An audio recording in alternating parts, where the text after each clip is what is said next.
What is this? Dr. Corin and a researcher are conducting a study. They're looking at the babies of mothers who are exposed to chemical solvents in the workplace. So you're finding that vision is affected in some of these fetuses, babies. What does that indicate? What does that mean? Well, of course, vision is one of the functions of the human brain. So it means that these chemicals find themselves through mom, through the umbilical cord, into the baby, into the developing brain, and damaging functions there. And the baby is born already with a problem. Jenna's mom was at least warned she was working with toxic chemicals. Manufacturers are obliged to release toxicology data in the workplace. When these same chemicals are used in the home, the exposure is lower, but no one knows what effect they may have, and there's no obligation to inform us. Dr. Corin isn't the only specialist to be increasingly concerned about what living in such a chemical society might be doing to our kids. Respiratory illness is the leading cause of admission to hospital for children. Childhood asthma has jumped 400% over the last 20 years. And after injuries, cancer is now the leading cause of death among children aged 5 to 9. There's increasing evidence of links between those kinds of chronic health effects in children and a certain range of chemicals in our environment. Can you smell? Yeah. So we went to see a chemist, Dr. Virginia Solaris. She's an indoor air quality expert. And we asked her, what's in some of these products being marketed to young families? This is one product we're looking at, Lysol Antibacterial Action. It does actually list ingredients, ethanol, 79%. And not just any ethanol, says Solaris, it's denatured ethanol. She's put together a book for us full of data sheets which list the hazards of specific chemicals in the workplace. Again, there's nothing like this available on the effect of these chemicals when used in the home. Here's what Solaris discovered about denatured ethanol. May cause irritation of eyes and mucous membranes, may cause central nervous system depression if inhaled or ingested. So, we now know everything that's in the Lysol, do you No. think? No, there's more? Yep, says Solaris. There's also alkyl dimethyl benzyl ammonium chloride. This is a class of compounds that act as a disinfectant or biocide. Which means it's a pesticide. It's harmful by inhalation, ingestion, and through skin contact. So we've learned that in this can, there are products that can cause skin irritation or irritation to the lung, even neurological implications. And yet here they're saying to, spray where kids are, to use it every day or at least use routinely. Is that a good idea? Well, that's something that the parents should think about.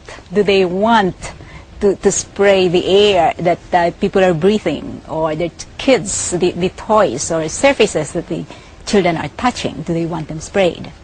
Okay, now this is Clorox disinfecting wipes. It says to wipe surfaces throughout the house, kitchen, and bathroom. Playpens. It lists two products, dimethylbenzyl ammonium chloride and dimethylethylbenzyl ammonium chloride. Again, like in the Lysol, more pesticides with possible harmful effects. If you find that it has an ingredient which is a chemical, you can't even pronounce it, you don't know what it is, you don't know how it can affect you, I think it's about time you think, should I be using this? Now here is another product. This is Pledge. There's no ingredients listed at all. It has silicones and it has butane gas. Like in a lighter? Butane, yes, and propane. Like in the barbecue? Exactly. So what do they do, butane and propane? May be harmful if inhaled. Eye irritant and narcotic, meaning it can affect the brain. And then there's the glass cleaners. What's in them? Some of them have what are called glycol ethers. There's concern over these products because for workers who are exposed occupationally, they've been seeing some reproductive effects, and so in the semiconductor industry, they're being phased out.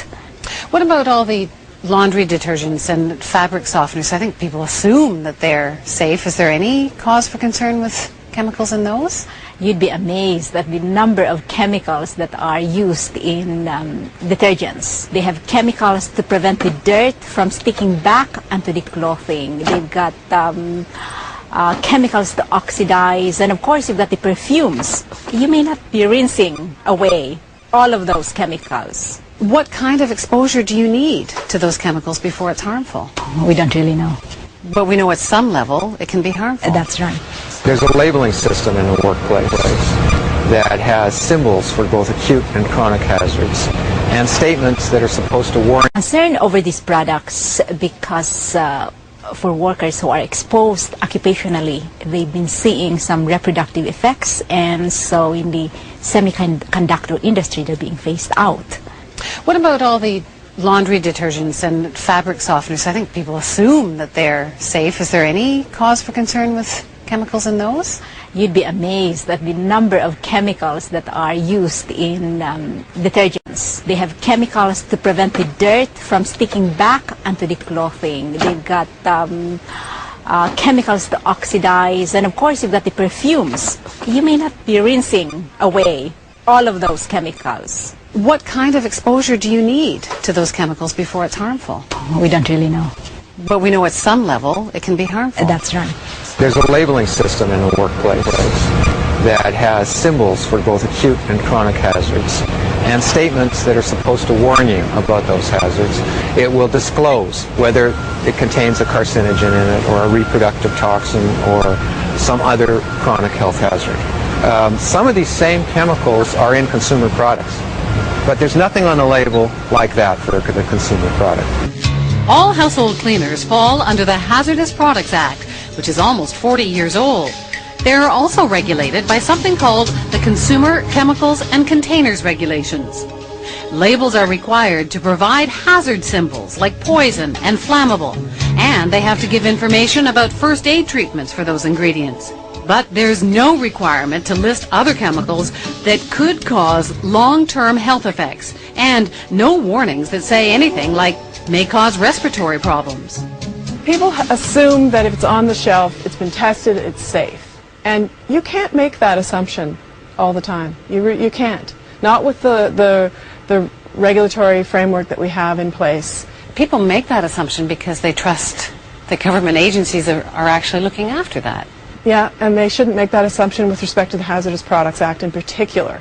That's a federal law that desperately needs to be updated. It only reacts to problems after they've been identified. And when people start getting sick?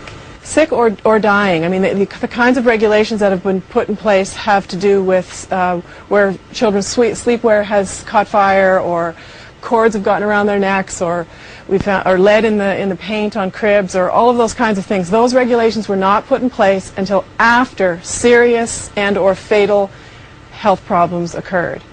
There's some lapsus, some gap in the way we think. I would expect my government, my regulatory process, to expect such tests to be done before something is approved to be used where small children are growing. While Dr. Corrin's regulatory process, Health Canada sent us this email where they say the responsibility for assessing the hazards associated with a chemical product is that of the manufacturer or importer. We wanted to ask Health Canada about its role and about some of the concerns raised in this story, but they refused repeated requests for an on-camera interview. The makers of Lysol, Clorox, and Pledge said they were unavailable for an interview, and so did their trade association. Just doing a casual count, I noticed more than 10 different types of cleaners in your home. Meanwhile, back at the Sauls, Sean has just finished advising Amanda to cut back on some of her cleaning products. So I think I'm going to go through all of them and try and find one or two that will work. But also another way I might do it too is to try and see what natural products are out there. And if there's a demand for that, the industry will provide it.